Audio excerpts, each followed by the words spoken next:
ಕೋಲಾರದಲ್ಲಿಯೂ ಮಳೆ ಅಬ್ಬರಿಸ್ತಾ ಇದ್ದು ನಿರಂತರ ಮಳೆಗೆ ಅಂತರಗಂಗೆ ಬಳಿ ಬೃಹತ್ ಮರ ನೆಲಕ್ಕುರುಳಿದೆ. ಇದರಿಂದಾಗಿ ಅಂತರಗಂಗೆ ಬಳಿ ರಸ್ತೆ ಸಂಪರ್ಕ ಕಡಿತವಾಗಿದೆ.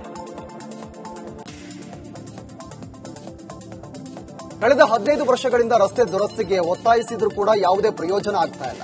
ಗದಗ ಬೆಟಗೆರೆ ನಗರಸಭೆಗೆ ಮನವಿ ಸಲ್ಲಿಸಿದ್ರೂ ಕೂಡ ಯಾವುದೇ ಕ್ರಮ ಕೈಗೊಂಡಿಲ್ಲ. ಇದರಿಂದಾಗಿ ರೋಸಿ ಹೋದ ಜನರು ನೇರವಾಗಿ ಸಿಎಂ ಸಿದ್ದರಾಮಯ್ಯ ಅವರಿಗೆ ಟ್ವೀಟ್ ಮಾಡಿದ್ದಾರೆ. ಈಗ ಜನಸ್ನೇಹಿ ಪೋರ್ಟಲ್ನಿಂದ ದೂರಿಗೆ ಪ್ರತಿಕ್ರಿಯೆ ಬಂದಿದೆ. ಹೇಗಿದ್ರೂ ಗದಗ ಬೆಟಗೆರೆ ಅವಳಿ ನಗರದ 26 ವಾರ್ಡ್ನ ಬಾಲಕೇಶ್ವರ ನಗರದಲ್ಲಿ ರಸ್ತೆ ದುರಸ್ತಿ ಮಾತ್ರ ಇಂದಿಗೂ ಆಗ್ತಾ ಇಲ್ಲ. ಸಾಧುಗಳೆಲ್ಲ ಬರ್ತಾರ, ಬಟ್ ಏನ್ ರೋಡ್ ಮಾಡ್ರಿ ಅಂತ ನಾವು ಕಂಪ್ಲೇಂಟ್ ಮಾಡಿವಿ. ಎಲೆಕ್ಷನ್ ಟೈಮ್ ಒಳಗೆ ಆಫೀಸ್ಲಿಂತ್ರ ಕಾಲ್ ಬಂದಿತ್ತು, ಡಿಸಿ ಆಫೀಸ್ಲಿಂತ್ರ ನಿಮ್ಮ ಏರಿಯಾದೊಳಗೆ ಏನಾದ್ರು ಮೂಲಭೂತ ಸೌಕರ್ಯದ ಏನಾದ್ರು ಅವ್ಯವಸ್ಥೆ ಇದ್ರೆ ಹೇಳ್ರಿ ಅಂತ. ಅವಾಗ ನಾನು ಕಂಪ್ಲೇಂಟ್ ಮಾಡಿದೀನಿ. ಬಟ್ ಈಗ ಎಲೆಕ್ಷನ್ ಮತ್ತೆ ಬರತೈತಿ, ಬಟ್ ಏನು ಧರ್ಮಸ್ಥಳದಲ್ಲಿ 100 ಶವಗಳನ್ನು ಹೂತಿಟ್ಟ ಪ್ರಕರಣದಲ್ಲಿ 10ನೇ ದಿನದ ಉತ್ಖನನ ಪ್ರಕ್ರಿಯೆ ಶುರುವಾಗಿದೆ. ಧರ್ಮಸ್ಥಳದಲ್ಲಿರುವ ರತ್ನಗಿರಿ ಬೆಟ್ಟದ ಮಾರ್ಗದಲ್ಲಿ ಇವತ್ತು ನುಗ್ಗುವ ವ್ಯಕ್ತಿ ಹೊಸ ಜಾಗವನ್ನು ಗುರುತಿಸಿದ್ದಾನೆ. 16ನೇ ಪಾಯಿಂಟ್ನಲ್ಲಿ ಕಾರ್ಮಿಕರು ಗುಂಡಿ ತೆಗಿತಾ ಇದ್ದು ಹಿಟಾಚಿ ಬಳಸಿ ಕೂಡ ಉತ್ಖನನ ನಡೆಯುವ ಸಾಧ್ಯತೆ ಇದೆ.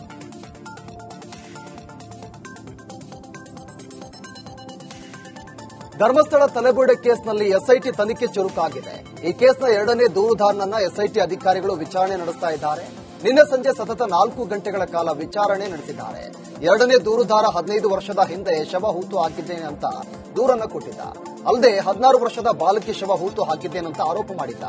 ವಿಚಾರಣೆ ವೇಳೆ ಎಸ್ಐಟಿ ಪ್ರಶ್ನೆಗಳಿಗೆ 2ನೇ ದೂರುದಾರ ತಬ್ಬಿಬ್ಬಾಗಿದ್ದ. ಒಮ್ಮೆ ನೋಡಿದ್ದಾಗಿ ಮತ್ತೊಮ್ಮೆ ಯಾರೋ ಹೇಳಿದ್ದಾಗಿ ಉತ್ತರ ಕೊಡ್ತಾ ಇದ್ದಾನೆ. ಇದು ದೂರುದಾರನ ಹೇಳಿಕೆ ಮೇಲೆ ಹಲವು ಅನುಮಾನವನ್ನ ಮೂಡಿಸ್ತಾ ಇದೆ. ಧರ್ಮಸ್ಥಳ ಬಳಿ ಶವಗಳು ಹೂತಿಟ್ಟ ಆರೋಪದ ಕೇಸ್ನಲ್ಲಿ ಹಿಂದೂ ಧಾರ್ಮಿಕ ಕೇಂದ್ರಗಳ ವಿರುದ್ಧ ಷಡ್ಯಂತ್ರ ನಡೆದಿದೆ ಅಂತ ಮಾಜಿ ಸ್ಪೀಕರ್ ಕೆಜಿ ಬೋಪಯ್ಯ ಆರೋಪಿಸಿದ್ದಾರೆ. ರಾಜ್ಯದ ಗೃಹ ಸಚಿವ ಪರಮೇಶ್ವರ್ ವೇಸ್ಟ್ ಬಾಡಿ ಎಂದಿರುವ ಅವರು ಸರ್ಕಾರದ ನಡೆಯೇ ಸಂಶಯಕ್ಕೆ ಎಡೆಮಾಡಿಕೊಟ್ಟಿದೆ ಅಂತ ಕಿಡಿಕಾರಿದ್ದಾರೆ. ಈ ದೇಶದಲ್ಲಿ ಒಂದು ದೊಡ್ಡ ಷಡ್ಯಂತ್ರನೇ ನಡೀತಾ ಇದೆ. ನೇರವಾಗಿ ಈ ದೇಶದ ಧಾರ್ಮಿಕತೆ ಭಾವನೆ ಇದೇನಿದೆ ಅದನ್ನ ಎದುರಿಸಲಿಕ್ಕೆ ಸಾಧ್ಯ ಇಲ್ಲದೆ ಇವತ್ತು ಎಲ್ಲ ಹಿಂದೂಗಳಿಗೆ ಹಿಂದೂ ಧಾರ್ಮಿಕ ಶ್ರದ್ಧಾ ಕೇಂದ್ರಗಳು ಅಂತಿದೆ. ಅದರಲ್ಲಿ ಅವರವರ ನಂಬಿಕೆ ಪ್ರಕಾರ ನಡೀತಿದೆ. ಅದರಲ್ಲಿ ಧರ್ಮಸ್ಥಳವು ಒಂದು. ನಟ ಧ್ರುವ ಸರ್ಜಾ ಅವರ ವಿರುದ್ಧ 3.15 ಕೋಟಿ ರೂಪಾಯಿಗಳ ವಂಚನೆ ಆರೋಪ ಕೇಳಿಬಂದಿದೆ. ಜಗ್ಗುದಾದ ಚಿತ್ರದ ನಿರ್ಮಾಪಕ ರಾಘವೇಂದ್ರ ಹೆಗ್ಡೆ ಅವರು ಮುಂಬೈನಲ್ಲಿ ದೂರು ದಾಖಲು ಮಾಡಿದ್ದಾರೆ. 2019ರಲ್ಲಿ ಚಿತ್ರ ನಿರ್ಮಾಣಕ್ಕಾಗಿ ಧ್ರುವ ಅವರಿಗೆ 3.15 ಕೋಟಿ ರೂಪಾಯಿ ನೀಡಿದ್ರು ಅಂತ ಹೇಳಿದ್ದಾರೆ. ಆದರೆ ಧ್ರುವ ಅವರು ಚಿತ್ರದಿಂದ ಹಿಂದೆ ಸರಿದಿದ್ದಾರೆ ಮತ್ತು ಹಣವನ್ನ ಮರುಪಾವತಿಸಿಲ್ಲ ಅಂತ ಆರೋಪಿಸಲಾಗಿದೆ. ಸಿನಿಮಾ ಕಾಂಟ್ರಾಕ್ಟ್ ಸಹಿ ಮಾಡುವುದಕ್ಕೂ ಮೊದಲು 3.15 ಕೋಟಿ ರೂಪಾಯಿ ಕೊಡುವಂತೆ ಧ್ರುವ ಕೇಳಿದ್ದಾರೆ. ಪಡೆದಿದ್ರಂತೆ. ಅದಾದ ಬಳಿಕ ಈ ಹಣದಿಂದ ಫ್ಲಾಟ್ ಖರೀದಿಸೋದಾಗಿ ಹೇಳಿದ್ರಂತೆ. ಆದರೆ ಹಣ ಪಡೆದು ವಾಪಸ್ ಮಾಡದ ಕಾರಣ ಮುಂಬೈನ ಅಂಬೋಲಿ ಪೊಲೀಸ್ ಠಾಣೆಯಲ್ಲಿ ಎಫ್ಐಆರ್ ಕೂಡ ದಾಖಲಿಸಲಾಗಿದೆ. ಕಾಂಗ್ರೆಸ್ ಬಿಜೆಪಿ ನಡುವೆ ಮತಗಳ್ಳತನದ ಮಹಾಸಮರ ನಡೀತಾ ಇದೆ. ಚುನಾವಣಾ ಆಯೋಗದ ಮೇಲೆ ರಾಹುಲ್ ಗಾಂಧಿ ಬಿಗ್ ಬಾಂಬ್ ಸಿಡಿಸಿದ್ದಾರೆ. ಮಹದೇವಪುರ ವಿಧಾನಸಭಾ ಕ್ಷೇತ್ರದಲ್ಲಿ ಫ್ರಾಡ್ ನಡೆದಿದೆ ಅಂತ ಆರೋಪಿಸಿದ್ದಾರೆ. ರಾಹುಲ್ ಗಾಂಧಿ ಹೇಳಿದಂತೆ ಮತಕಳ್ಳತನ ನಡೆದಿದೆಯಾ ಅನ್ನೋದರ ಕುರಿತು ರಿಪಬ್ಲಿಕ್ ಕನ್ನಡ ರಿಯಾಲಿಟಿ ಚೆಕ್ ನಡೆಸಿದೆ.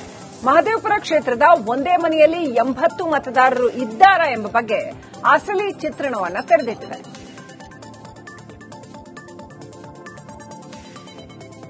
ಕಾಂಗ್ರೆಸ್ನ ರಾಹುಲ್ ಗಾಂಧಿ ವಿರುದ್ಧ ಮಹದೇವಪುರದ ಮನೆ ಮಾಲೀಕ ಜಯರಾಮ್ ರೆಡ್ಡಿ ಆಕ್ರೋಶವನ್ನು ವ್ಯಕ್ತಪಡಿಸಿದ್ದಾರೆ. ಪುಟ್ಟ ಕೋಣೆಯಲ್ಲಿ 80 ಜನರ ಇರಬಹುದು ಅಂತ ಪ್ರಶ್ನೆ ಮಾಡಿದ್ದಾರೆ. ಇನ್ನು ಈ ಮನೆಯಲ್ಲಿ ಇರುವವರು ಹೊರ ರಾಜ್ಯದವರು. ಅವರ ಬಳಿ ವೋಟರ್ ಐಡಿಯೇ ಇಲ್ಲ ಅಂತ ಜಯರಾಮ್ ರೆಡ್ಡಿ ಹೇಳಿದ್ದಾರೆ. 80 ಜನ ಇದ್ದಾರೆ ಅಂತ ಹೇಳ್ತಾ ಇದ್ದಾರೆ. 80 ಜನ ಇಲ್ಲಿದ್ದಾರೆ ಕೇಳಿ 15 ಅಡಿ ಇರೋದು ನೋಡಿ. ಇವರಿಗೆ ಬಾಡಿಗೆ ಕೊಟ್ಟಿರೋದು ಗಂಡ ಹೆಂಡತಿ ಒಂದು ಮಗು ಐತೆ. ಇಷ್ಟು ಜನ ಇದ್ದಾರೆ. 80 ಜನ ಎಲ್ಲಿ ತಗೊಂಡು ನಾನು ಮಲಗಿಸ್ಲಿ ಇಲ್ಲಿ ಹೇಳಿ. ಇದೆಲ್ಲ ಸುಳ್ಳು. 80 ಜನ ಇಲ್ಲ. ಒರಿಸ್ಸಾದವರು, ಬಿಹಾರ. 2024ರ ಮತದಾರರ ಪಟ್ಟಿ ಕಾಣೆ ಕುರಿತು ರಾಹುಲ್ ಗಾಂಧಿಯ ಆರೋಪದ ಬೆನ್ನಲ್ಲೇ ಚುನಾವಣಾ ಆಯೋಗ ಸ್ಪಷ್ಟನೆ ನೀಡಿದೆ.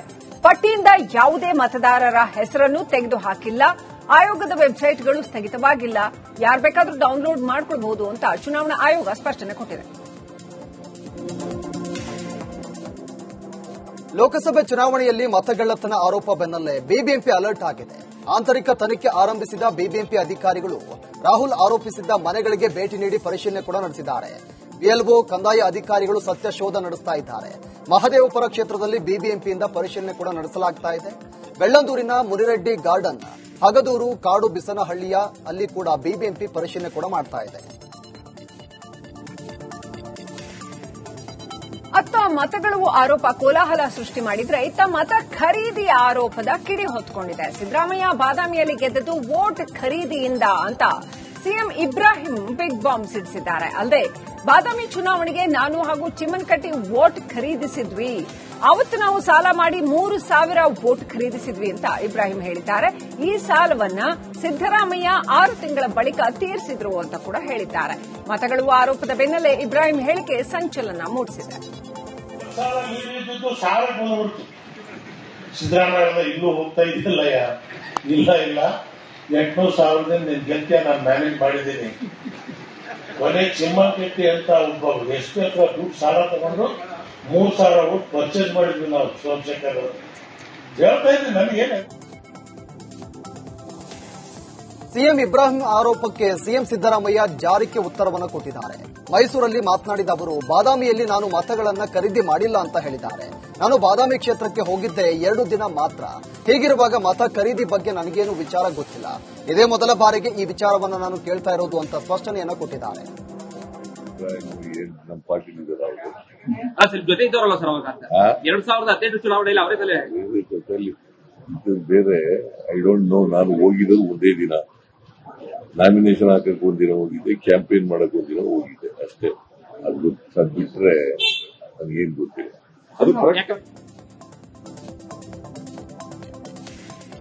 ಕೊಪ್ಪಳದಲ್ಲಿ ಯೂರಿಯಾ ಗೊಬ್ಬರಕ್ಕಾಗಿ ರೈತರ ಪರದಾಟ ತಪ್ತಾ ಇಲ್ಲ. ನಿತ್ಯ ಗೊಬ್ಬರಕ್ಕೆ ರೈತರು ಸಾಲುಗಟ್ಟಿ ನಿಲ್ಲೋ ಪರಿಸ್ಥಿತಿ ನಿರ್ಮಾಣವಾಗಿದೆ.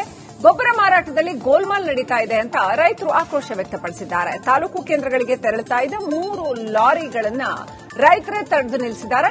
ಸ್ಥಳಕ್ಕೆ ಕೊಪ್ಪಳ ಜಿಲ್ಲಾಧಿಕಾರಿ ಆಗಮಿಸಿ ರೈತರ ಮನವೊಲಿಕೆ ಮಾಡಿದ್ದಾರೆ.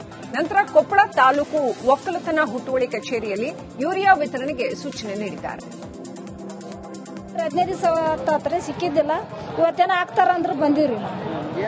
2 ಚೀಲ ಅಷ್ಟ ರೀ, ಆಧಾರ್ ಕಾರ್ಡ್ 2 ಕಾರ್ಡ್ ಅಷ್ಟ ಇವತ್ತು ಕೊಟ್ಟಾರ್ರಿ.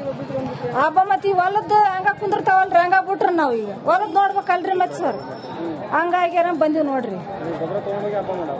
ಮತ್ ಮಾಡ್ಬೇಕ್ರಿ, ಮತ್ ಹಿಂದ್ ನಡೆಯಲ್ಲ ಹೊಲದ್ ನಡೆಯಲ್ಲಲ್ರಿ, ಬಿಟ್ಕೊಂಡ್ ಕುಂತ್ಕೊಂಡ್ರಿ ಇದು ಸಿಗಾಗಿಲ್ಲ ಅಂತ ಬಂದಿವ್ರಿ.